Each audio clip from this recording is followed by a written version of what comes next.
Hi everybody, welcome to the Applied Information Show. Today we're going to be talking about when seconds matter, preemption and priority systems, and we're going to be featuring Jackie Gibbs. So welcome to the show, Chief. Thanks a lot, Peter. Glad to be here. And the great thing is, Chief Jackie Gibbs is going to talk all about, from a fire chief's perspective, why emergency vehicle preemption is so important. So I can see that we've got, for the first time ever, we have Jessica Shin, who's live at the IATL. So instead of coming from Jessica's kitchen, she's coming from the live at the IATL. Welcome everyone, thanks for joining us today. We are live on YouTube, so just a couple housekeeping things. If you want to chat with us, ask some questions, use that chat box in the YouTube screen, and I'll be behind the scenes. You guys won't see my face in my kitchen today, but I'll be back there asking Peter and Chief Gibbs questions.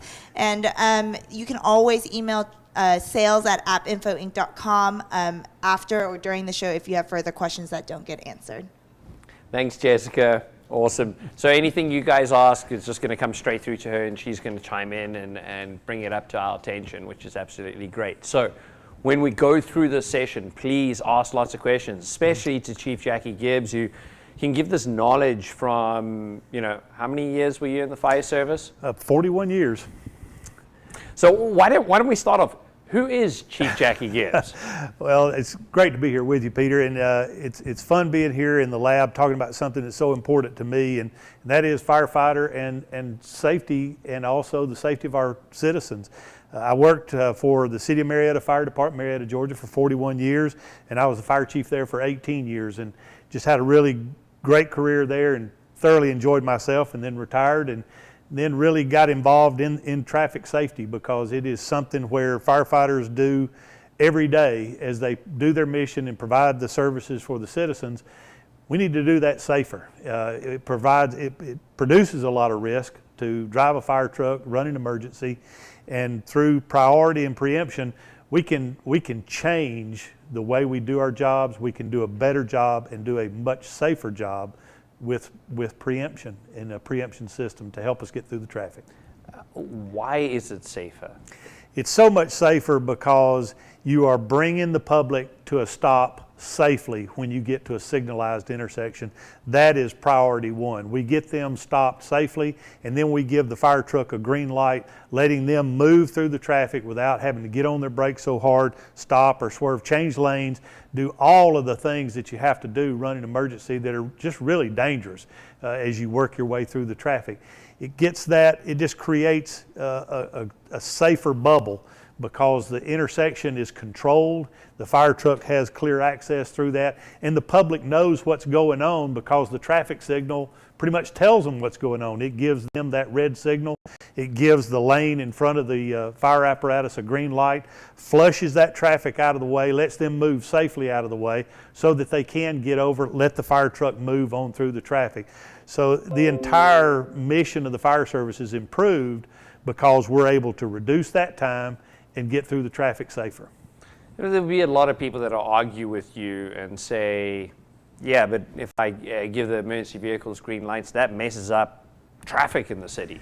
It actually is quite the opposite. It actually improves the flow of traffic much more because you've controlled the intersection in a normal way. When a fire truck runs emergency and comes down through the street, and any fire apparatus operator will tell you this, as they approach the intersection, people suddenly realize there's a fire truck behind them, and they will do the craziest things. They don't really know many times what to do, so they get up on curbs, sidewalks, they're pulling out of the way, and so all this traffic gets out of the way, and then as the fire truck goes through, all the traffic comes back together suddenly and in a chaotic fashion.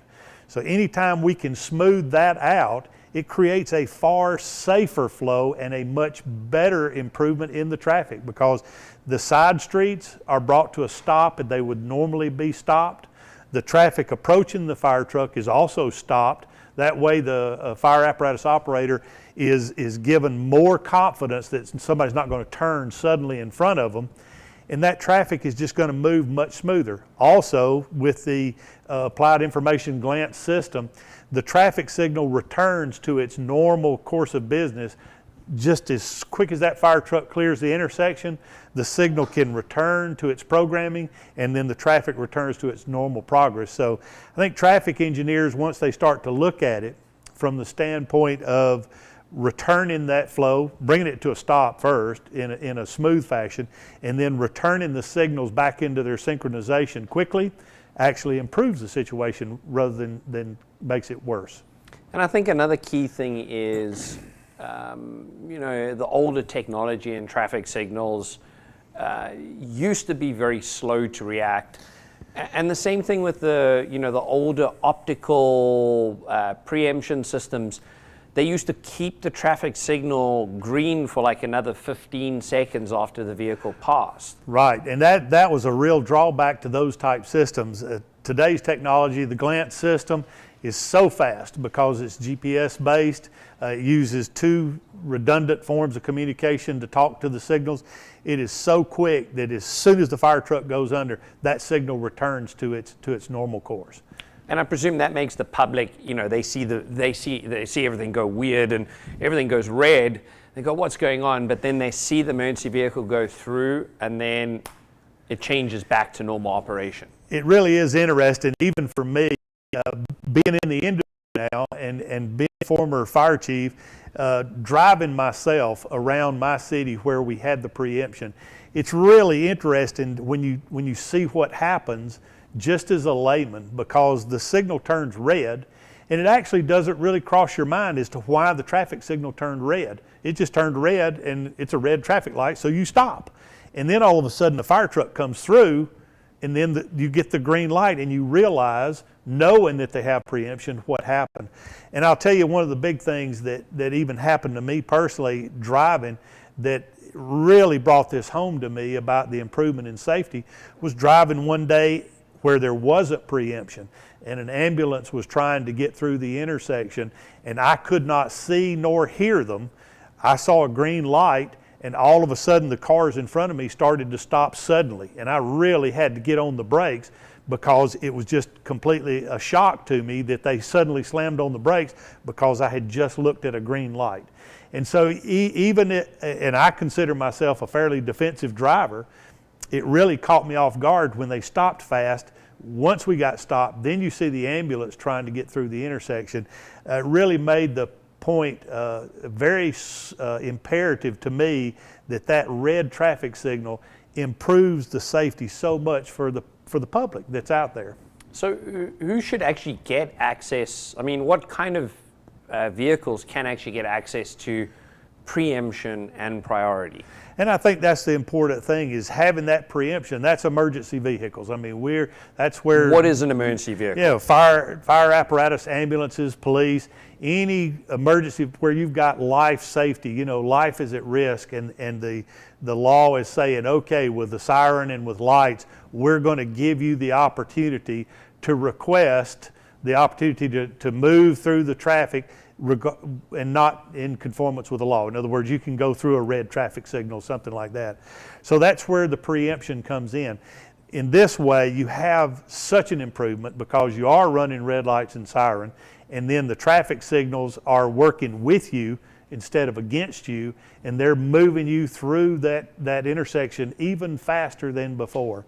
Another big point I think it's important for chiefs to realize is that think about your fire truck trying to get through the daily traffic that they have within your city, and they're moving as they go through the traffic. If they don't have preemption, a light will catch them red. They may get a green one, then they'll have a red one. They have to get on the brakes hard. They're having to move in and out of lanes. It really makes it a very difficult thing. Well, that's wear and tear on your apparatus.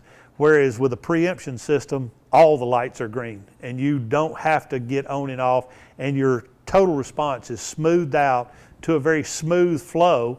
And once you see it happen, you can realize how much your safety is improved for the public. Now, right now, we're sitting in the city of Alpharetta, and they've implemented emergency vehicle preemption here. Right. And it's roughly 120 traffic signals. And how many vehicles do they have roughly around here? I think it was about 20 right in this city. Okay. I think what we're going to do is we'll jump into a little video to show some of the improvement that City of Alpharetta found in the fire department here, and we'll go into a little of the details of how the system works. I'm Scott McCullers. I'm the Fire Operations Chief for the City of Alpharetta. The traffic preemption system here in Alpharetta is installed on all of our traffic lights here locally. We have a transmitter on our apparatus which allows us to basically get a green light as we're responding on incidents throughout the city. The preemption system changes the light directly in front of them, but it also starts staging the other lights ahead of them so that traffic flows better. We've had the system online for about 6 months now, and during that 6 months period, we have realized about an 18% drop in our response times during that time frame. When you're gaining 10 to 12 seconds per traffic light on average, it really has an impact on the response time. We've transitioned from an older system that was infrared or line of sight to a newer system that's GPS based, and it seems to be working great.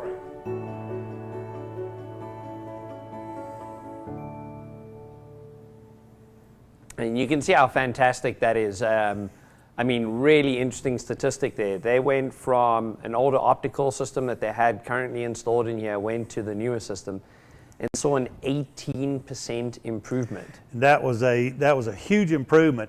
And so you can see, if you have no preemption system and you've never had one before, that your improvement would be far superior to that, because they went from one system to a new. You would be going from nothing to a very sophisticated GPS-based system. So you could see a dramatic improvement in your response time. And I mean, should an emergency vehicle driver expect to get a green light at every single traffic light? It would be great if they did, but we all know how the traffic is, and they get those red lights, and they really have to just push their way through. Also, a lot of the design of roads, because the public wants to see them, it creates difficulties for a fire truck. You have new boulevards with medians and raised medians and tree-lined streets. There's really nowhere for people to go to get out of the way of a fire truck. So if some of these streetscapes that are done at the public's request to improve the looks of a city, they actually create traps for emergency vehicles and make it even more difficult, increasing their response time, causing them even more difficulty getting to the scene. And let's face it, seconds matter on these calls. These fire trucks are not running emergency just because they have nowhere to go. They are running emergency because someone in the public is in dire need of help, and they've made that 911 call. So how does the preemption system actually give them green lights? Is it going to give them green lights at every traffic light? It's going to give them every traffic light where they have the system installed. The technology goes in the fire truck. There's a unit that sits in the fire truck, and then there's a unit in the intersection, and those things are talking to each other. And with this GPS system that's so advanced, the glance system, all of the traffic lights around that fire truck are listening. They're actually looking for that fire apparatus once the emergency lights are activated, and they're waiting to see which way that fire truck is going, and they're going to turn green as they need to in front of that fire truck and flush that traffic out of the way to give them a clear path. What happens if there's traffic ahead of the fire truck and he's sort of, it's really congested? I mean, that's the beauty of the technology with the GPS system. It's watching the fire truck all along and measuring its progress. The system sees the fire truck with a planned ETA. If that system sees that the fire truck has slowed down for whatever reason, there's traffic, road work or something, they've slowed down, it's going to clear that intersection even faster. It's going to move that time up, get that green light, get the traffic out of the way, and let that fire truck make its time through the intersection. So the actual system is adapting to traffic conditions. It's extremely intelligent, and it's watching for changes in that fire truck and moving that fire truck and assuring, basically, this intersection is watching, making sure that that fire truck gets through that intersection in a timely fashion. That's brilliant. What I'm going to do is I'm going to jump into a couple of slides as well here, where I'm going to show a little bit of the technology, and obviously we're looking at emergency vehicle preemption here, and this is basically showing that we're using both 900 megahertz and cellular communication to communicate to the traffic signal ahead. And it obviously works with connected vehicle technology, which we'll talk about towards the end of the show. Chief Jackie Gibbs, can you explain this diagram a little bit? Right. This just gives you a picture of how the redundant technology works. You have the little dash line coming out of the fire truck and headed to the intersection. That's the shortwave radio. And then the dot number 1 that goes up to the cell tower, that's the cell signal that's going up at the same time. So the technology is working hand in glove to whoever, can get to the receiver first, and making sure that you have communication with the traffic signals all of the time. Through that redundancy, you don't have to worry about, something getting in the way, trees or tunnels or around a curve or anything like that. Nothing's going to get in the way of that cell signal and the radio signal at the same time. So you have that redundant communication that goes to the cloud, comes back to the traffic signal, and then the signal can talk back to the fire truck and monitor its progress using the GPS system to know where the fire truck is and which direction it's going. So it's also listening to the fire truck apparatus operator, and as they use their turn signals to tell the system which way we're going, just like they're using the turn signal to tell another driver where they're going, the system is watching for that, and it's going to open those next corridors and those next signals as the fire truck, even before it makes its turn around a building or anything like that. You just have that 100% communication all of the time. Why is redundancy so important?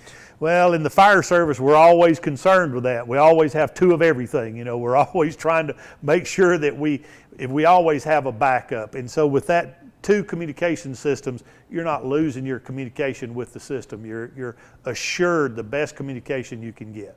Okay, yeah, absolutely.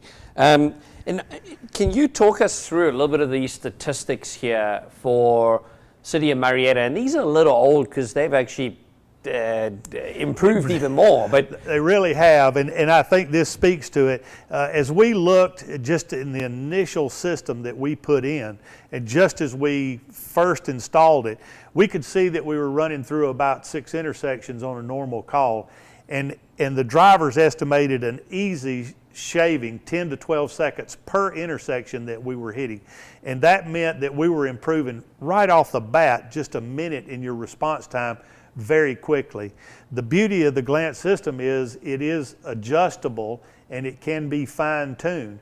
It's also important that as the drivers actually learn to use the system and they get comfortable with how the system works, you're going to see your improvement in your response time get better, because the drivers know the intersections are preempted.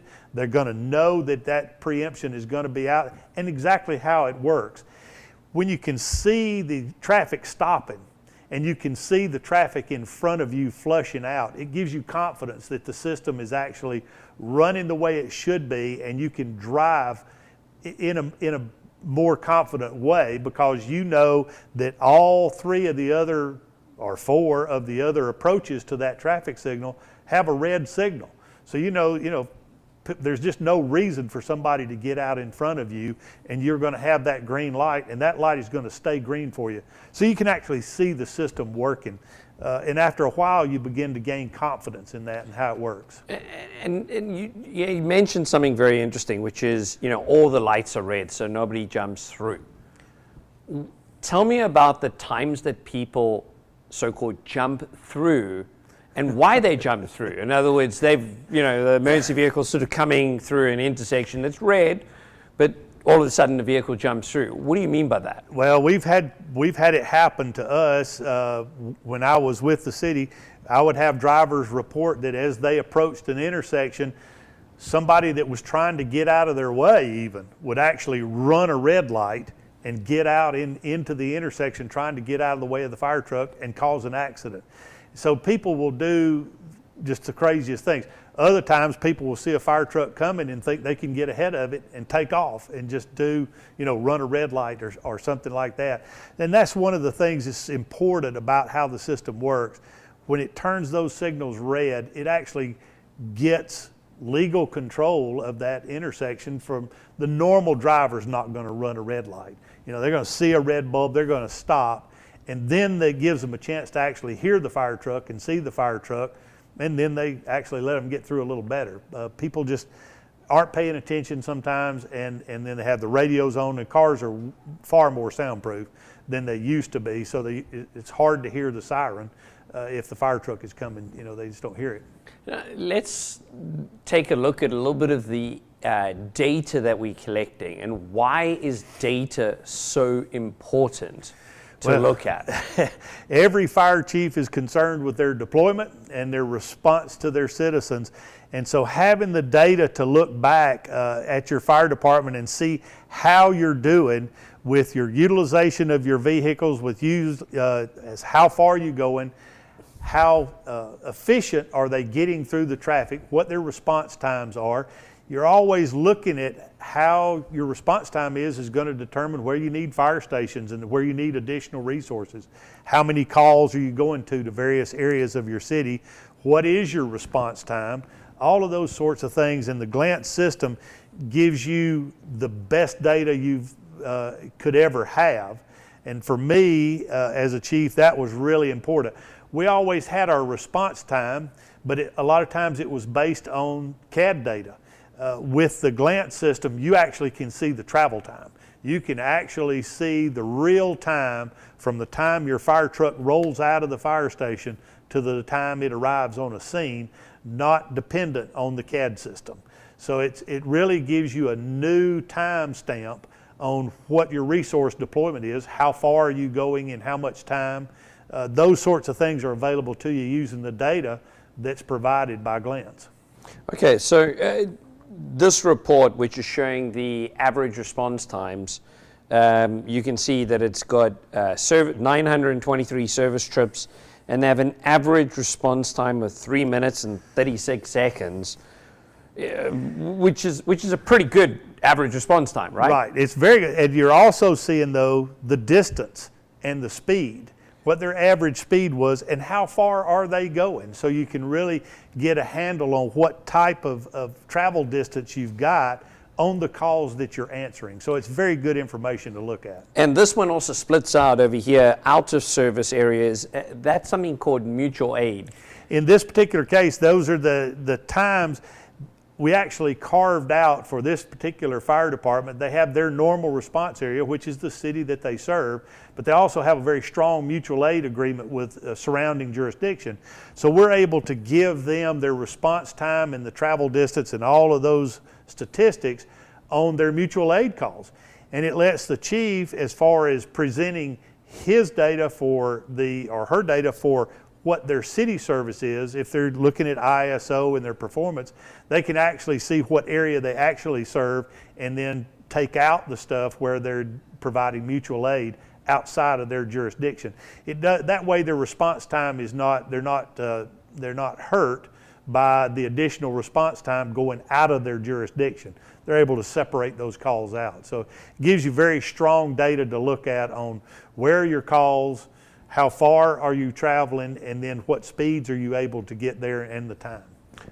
You mentioned ISO. What is ISO and why is it important? For a lot of states, it's the Insurance Services Organization, and they evaluate fire departments and give them a rating for insurance purposes.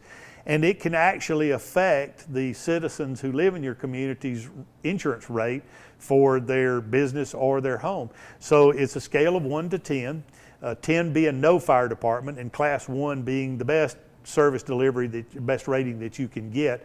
And then the better your fire department, the less the citizens pay for their insurance. So it's something that elected officials and fire chiefs pay a lot of attention to, is how well are they doing. And ISO wants to know, how good is your fire defense system?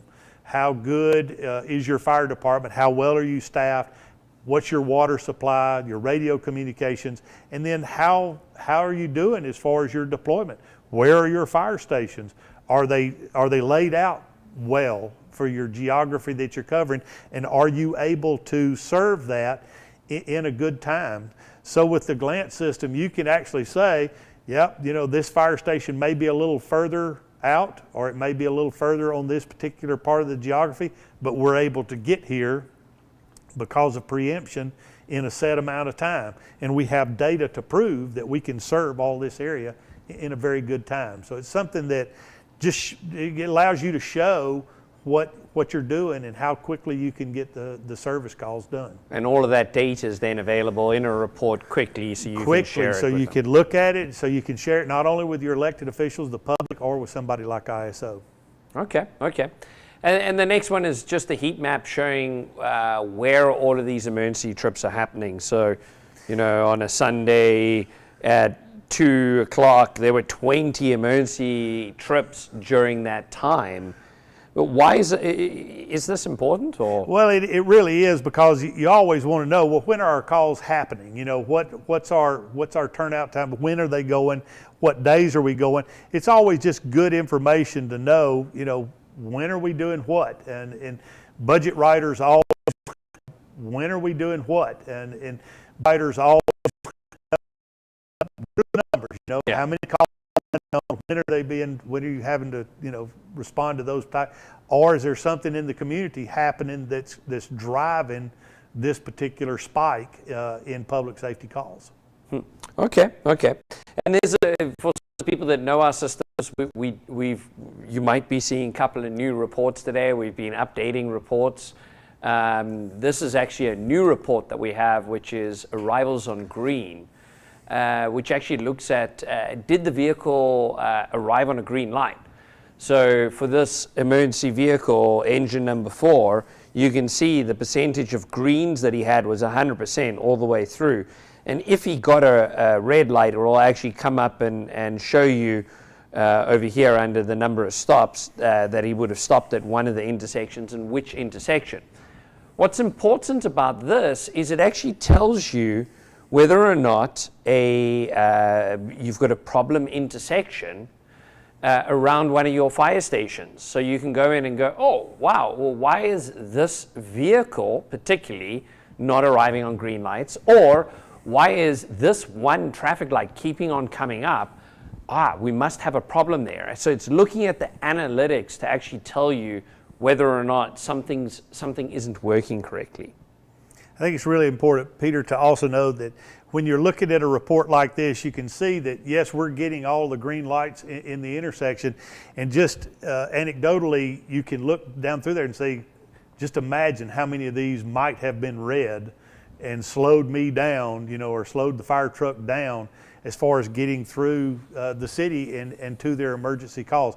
So it really gives you confidence of the system's maintenance, how it's working. It's also important to know the system is adaptable. We are able to adjust the system if fire apparatus operators say, hey, this is acting a little funny, we're not getting the green light the way we should, or we have this problem at this one intersection. Can we take a look at how it's laid out, and the system can be set to give them that green light a little faster based on what they're seeing in traffic patterns and that sort of thing. A very adaptable system, and at the same time easy to maintain from the standpoint of I know it's working. Okay. And then we've got another report over here which looks at each intersection, which is looking at the phasing, what preempts are getting pulled. I'm not going to go into too much detail on this, but you'll see as the vehicle drives through what phases were active, then what phases it went to. This went from 2 and 6 to just 6 as it pulled the preempt, so you can see that the preempt was active. What I like, and what Chief Jackie Gibbs liked, is this next report, which takes a vehicle through its trip. So you can see this vehicle over here, which is engine number 4. At 12:38, he went through his first intersection. And what's important over here, you can see his speed was 9 miles an hour. So he was starting to come there. And the phases were 2 and 6, and then went to 3 and 8, how it's programmed here. But what's important with that is if you look at his speed, it went from 9 to 15 to 32 to 27. And then you can see him coming up to the next intersection about 45 seconds later, and you can see his speed is 53, 57, 63, 67. He's not slowing down here. That means he is going straight through a green intersection, and everything else has gone red for him, so he is pulling straight through that signal, and you can see the next signal, 66, 67, 44, 67, 60. So he's not having to actually slow down, which really improves his response time. His response time is just fantastic because he's not on the brakes. They're not having to do anything. You can tell that that fire apparatus operator is seeing a clear street. He is seeing everything. The other opposing lanes are all stopped. And what he's looking out the windshield and seeing is a clear road. And that means you have the safest response you can get, and you also have the timeliest. I mean, you are making your response time. Any other case, there would be, even if in that particular way he had a green light in front of him, he would be concerned about traffic coming at him that may turn or do something because they saw a clear road. In this case, they're not going to do that because they're looking at a red light. That opposing traffic has got a red light, and they have a nice clear road in front of them. And for a fire chief, or for me, that's what I wanted my apparatus operators to see, was a clear path with a great response time, get on the scene and be able to do your job quickly. Great. And this is a new report that we have, which is the preempt trip time report. Can you explain what we're seeing here with all these different, because one of the things, I'm colorblind, I can't even see the difference of these, so you're really going to have to explain this. Well, in this particular case, what we did is we've taken all of the calls around this particular station, and then we color-coded the dots, which was the end point of that particular emergency run, so that you can see in a color graph, we got out this far in our jurisdiction in a minute, this far in 2 minutes, this far in 3 minutes. So you can really get a heat map based on your geography and the path, how far are you going away from the fire station, and how effectively can you move through the traffic that's around. So the shaded a little bit, still working on this report, but it's a great way for you to see, okay, how are my fire apparatus doing as far as getting out in their area and how far it is away from the fire station. So it's a great representation to show the citizens how well you're doing. Great, great. And we've got a couple of other reports, that are looking at, the health of the vehicles. Are the vehicles actually pulling preemptions? And also the health of the intersections. Are your intersections working? Is it online? Is it offline? What is the problem with it? So you know that there are one or two intersections that aren't working correctly, or there's a power failure happening. Let's avoid this intersection. Or more importantly, let's get it fixed. Right. I think all of the reports, whether you're the traffic engineer or whether you're the fire chief, situational awareness is something that anyone who works in government service that is trying to get a budget approved, trying to improve their service delivery, needs to know. You need to know, how are we doing? Because your elected officials are going to look at you and say, well, how are we doing? If we need to spend more money, why? What needs improving? So this gives you situational awareness about your system and about your service delivery that you've never had before. It allows you to talk about how well we're doing and where we can improve or where we're coming up short. I mean, what are the areas that are lacking that we, are at risk because we're not able to deliver that service fast enough? Now, you said to me before this, Peter, I find it crazy that not every fire department has a system like this because of the kind of time that you can save with something like this. Do you want to explain that in a little more detail? Well, for my way of thinking, it's about the mission of the fire service. What are we here for? We're supposed to be delivering service. And for me, this system was the most cost-effective improvement that I could make to the service delivery. This is, compared to building fire stations and hiring personnel, this lets you deliver fire services much more effectively and much more efficiently and much safer. You're just able to get through the traffic. You're able to get through the streets that are more and more congested, and we can't all build a fire station right quick. This lets you improve your service delivery now so that you can plan better for the future, because sooner or later you are going to need fire stations, you are going to need personnel, but this lets you get to that point because it takes years to build a fire station. You can install this system very quickly and make a huge improvement. And look at all the analytics then as well, where would be the best place. Then you've got all the analytics about where you're going, how fast are we able to get there, and then just the improvement in safety. Just think about, as a fire chief, the number of accidents you can prevent because somebody stops short at a green light because there's a fire truck coming. Now, you weren't involved in the accident, but some of your citizens were involved in the accident, and that makes a negative impact because it upsets people that they got in an accident trying to stop for a fire truck. That is your public image. You can avoid all of that by putting a red light up there in front of them that they see, they stop safely, and they don't get themselves involved in an accident. So just from the citizen's perspective of how you are serving them, I think is a huge improvement. Great, great. I'm going to show you one or two more slides, and then we're going to go do a walk around through the facility and show you what this actually looks like.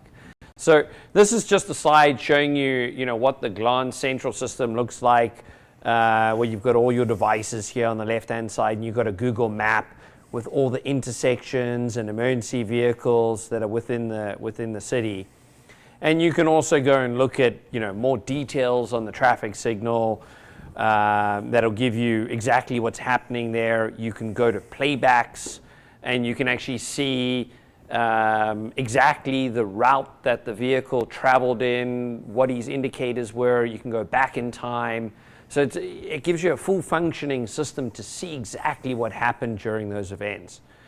And then obviously all of the same features are available for transit signal priority.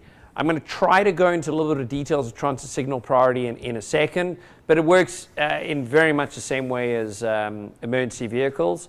And we'll do that after we jump onto the camera over here and do a bit of a walkthrough.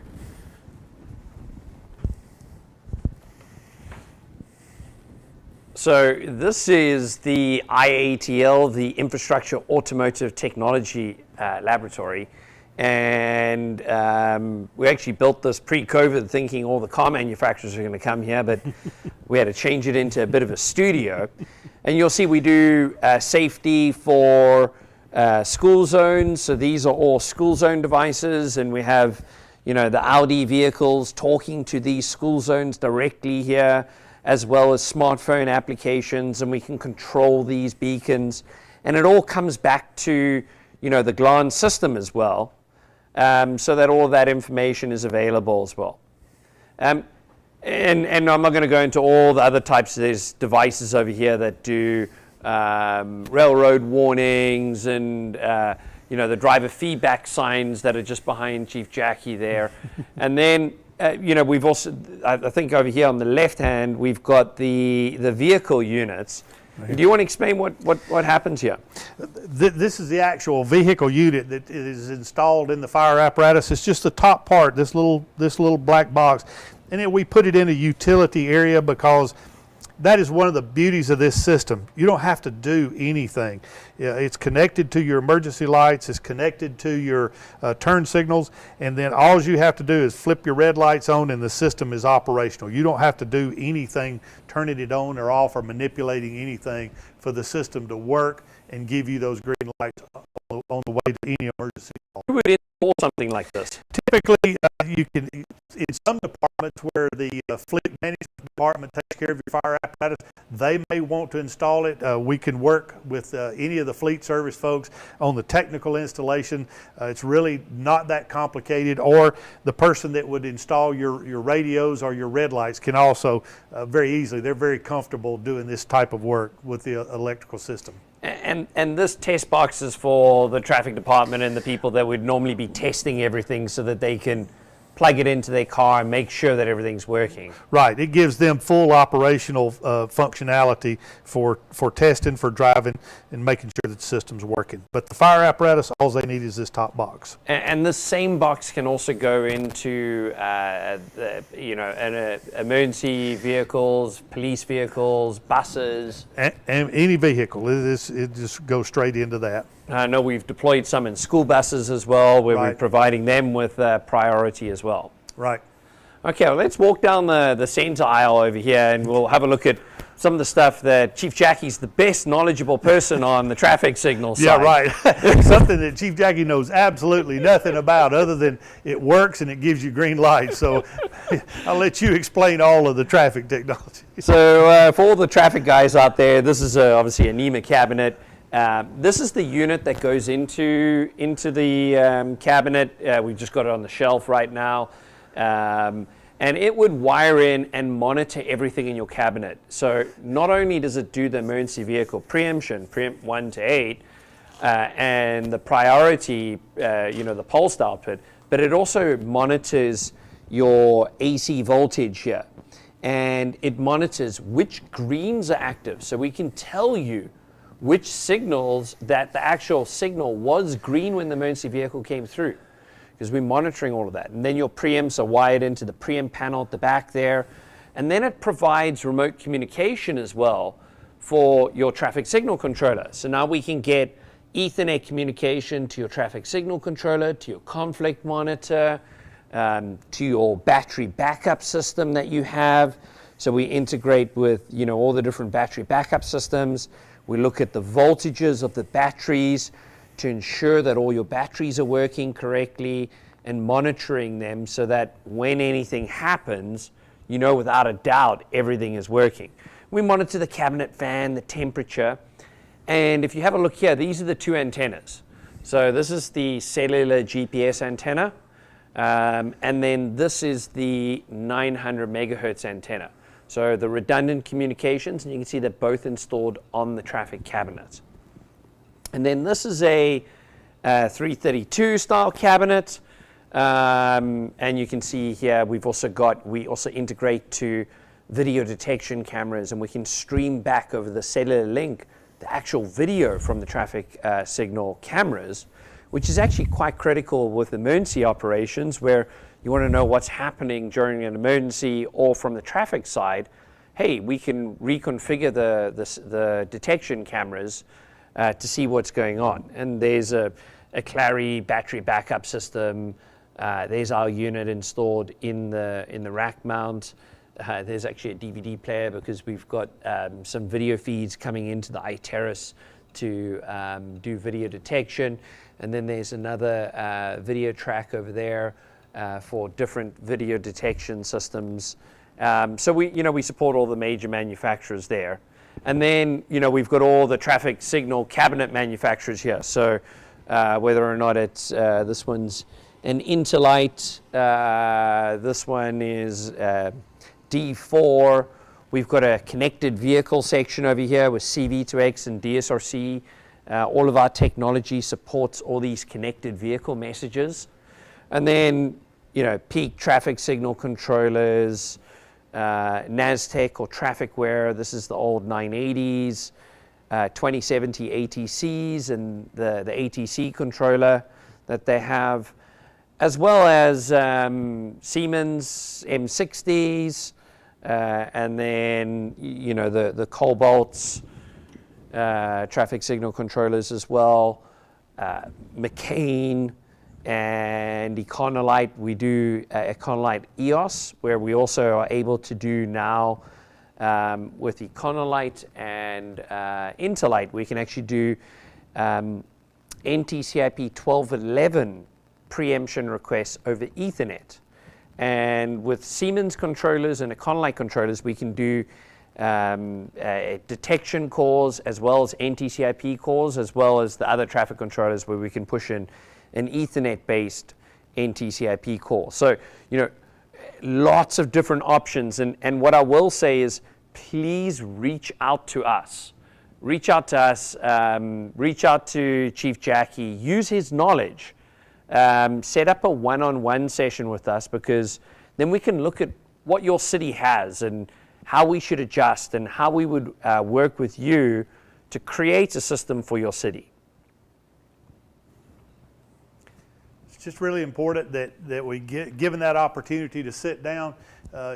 Gives you the chance as a fire chief to go through the system, take a look at your city, compare it to your intersections, and really see where that system is going to make a difference. Those high traffic corridors, you may want to start small. You may want to start with an area of the city that's giving you the most problems as far as getting through to those target hazards, some of those high risk, high life hazards, where you do have a lot of traffic around hospitals and nursing homes and that sort of thing. And you can actually start with a portion of your city and work your way out. My encouragement is you to get with your traffic engineers and partner with them. Having two department heads standing side by side, making a budget request is far more powerful than you having to ask for it on your own, or your traffic engineer having to ask for it on their own. So having the fire chief partner with the traffic engineer, showing how the system will improve your service delivery to the public. You may be having problems with the public and upset about your response times. You may be thinking, I've got to add more ambulances or more rescue vehicles or more fire trucks, and we don't have the money to do that. Well, if you improve your response time without add those high capital items, you may be able to, at least in the interim, improve your service delivery without those big capital outlays. So I strongly encourage you to work with your traffic engineer. Have a one-on-one sit down with some of our engineers, and we'll show you how we can help you. Yeah, and please use Chief Jackie's knowledge. He loves sharing everything with everybody, so it'll be absolutely fantastic. So what we're going to do is go and look at a couple of other things on the intersection side, what's available for traffic engineers.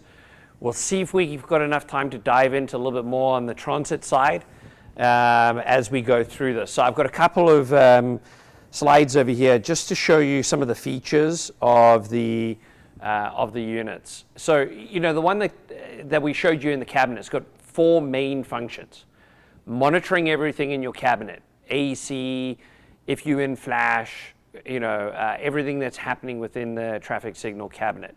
Then it does cellular pass-through communication, so you can get, you know, this remote front panel display over here, and you can get access to all of your devices through your ATMS system. Then it does preemption and priority, what we've been talking about primarily today, and then glance travel safely, so the connected vehicle aspects behind it. And you can monitor AC, preemption status, time synchronization, battery backup, signal flash, door status, fan humidity, conflict monitor, BBS. There's a whole slew of things, and every cabinet's slightly different. What's really cool is being able to get access to any video detection camera that's out there. We support them all. And also CCTV, so we can bring back CCTV. You'll see on the right-hand side, you get all your 4 different images here. You can click on any one of them, and it'll bring it up into a nice size view that you can get access to. And, you know, different video detection cameras where you can see the actual loops that it has drawn onto the roadway and see how everything actually works. I'd like to point out, Peter, also for the fire chiefs, as they work with their city engineers, this camera video may give you situational awareness in your crisis management or your emergency management area. So working with your traffic engineers, this brings great data back to you as the crisis team leader for your city or county. Again, standing side by side with your traffic engineer, you get double the information because you're able to utilize the traffic system to improve your situational awareness during a storm emergency in your city. Okay. That's good information. So the other aspects that you get is you get access to remote front panel. So this allows you to, you know, as if you're standing in front of your intersection, you get access to, you know, changing everything as if you're standing in front of it from your iPad or your computer at home. And then you get access to battery backup systems. So you know, if you want to look at what's happening with your battery backup system, all of that information is available. CCTV cameras, so you can pan, tilt, zoom your CCTV cameras and get real-time feeds of all of them. And then the pass-through. So using your ATMS system, we can communicate to all of the different types of traffic signal controllers, whether it's Siemens, Econolite, McCain, TrafficWare, Interlight, Peak. And we utilize our high-speed LTE connection to be able to get access to them. And we create a secure VPN network that gets access to all of these different devices. So it's a great way of providing, you know, the priority and preemption, but also remote communication to every single one of your traffic signals. We've got about 10 minutes left, so I wanted to have a look at two of the things that we do with bus priority. So bus priority, we can do it the best way is using the same device that goes into the emergency vehicle. That provides a priority call over GPS, cell, and radio communication. But if you've got a large fleet of trucks or buses, we can go and put in, we can get the real-time feed from their AVL and push it back down to the traffic signal controller. And there are multiple different ways of doing priority in terms of, if you're doing headway or conditional or bus priority all the time. We support all of the different types of bus priorities that you would want to do, and we integrate to multiple different people.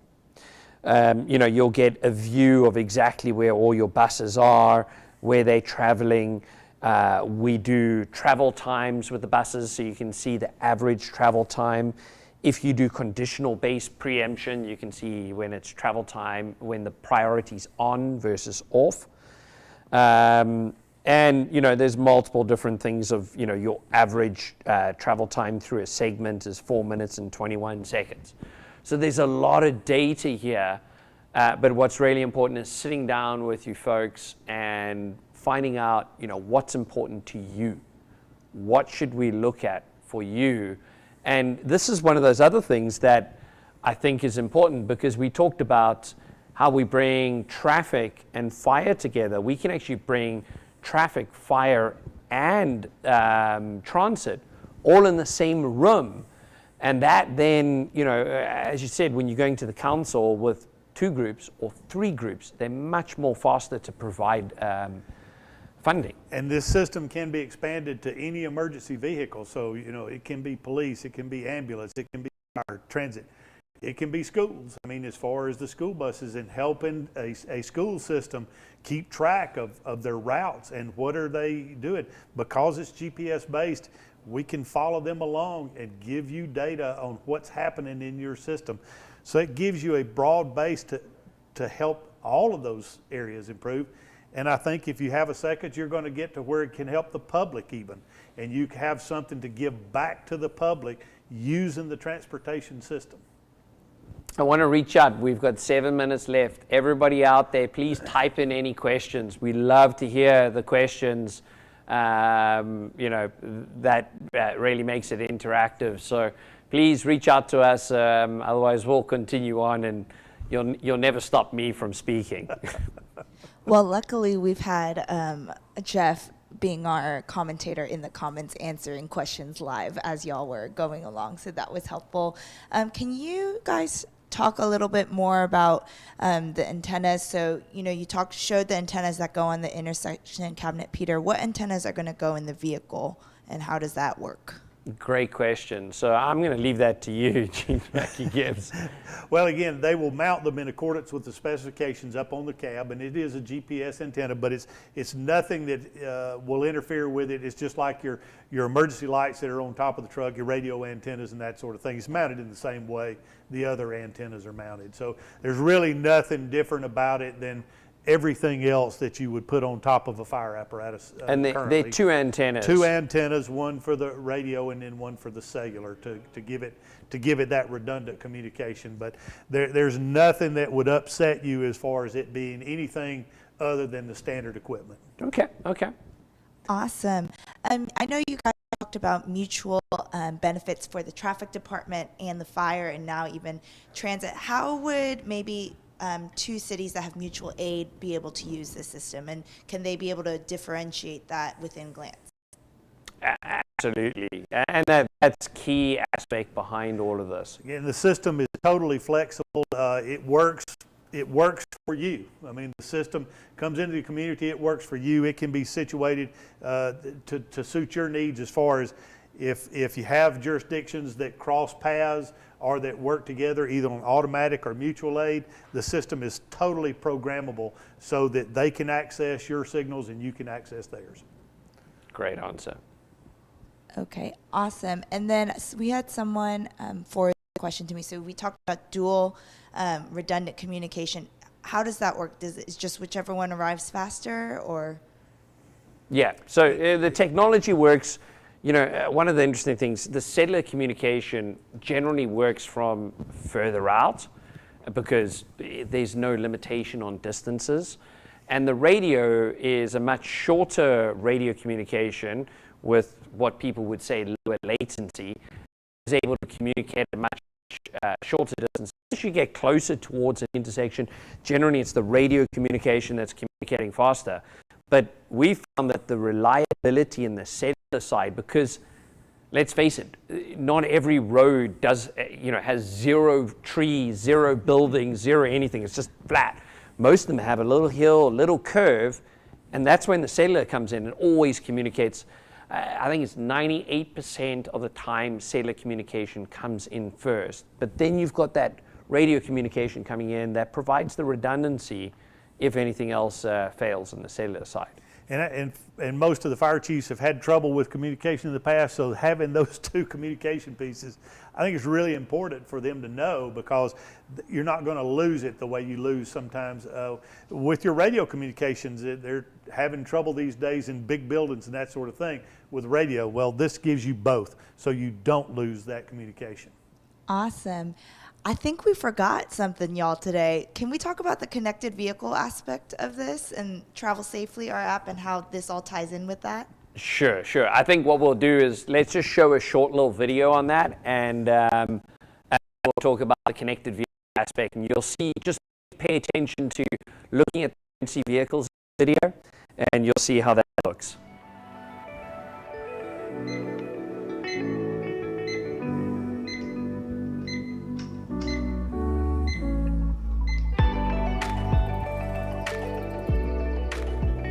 Meet Travel Safely, an app that helps you get where you're going safely. Travel Safely works if you're driving, walking, biking, wheeling, scooting, or skating. Get real-time audio notifications. Red light. So you can focus on your surroundings. Get notified when you're approaching a red light, or when it's time to get ready for green. Get ready for green. Travel Safely works with local emergency vehicles, helping them respond to calls faster. Get notified when an emergency vehicle is approaching, Emergency vehicle front. or when to share the road with your two-wheeled friend. Cyclist. Vehicle approaching cyclist. Travel Safely tells you when you're passing a school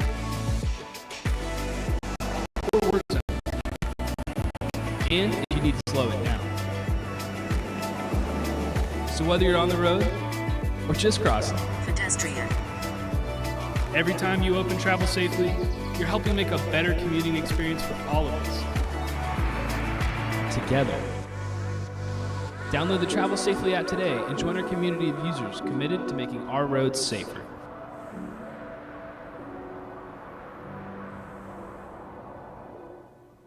So you can see from that video, the whole idea behind Travel Safely is to bring a community together.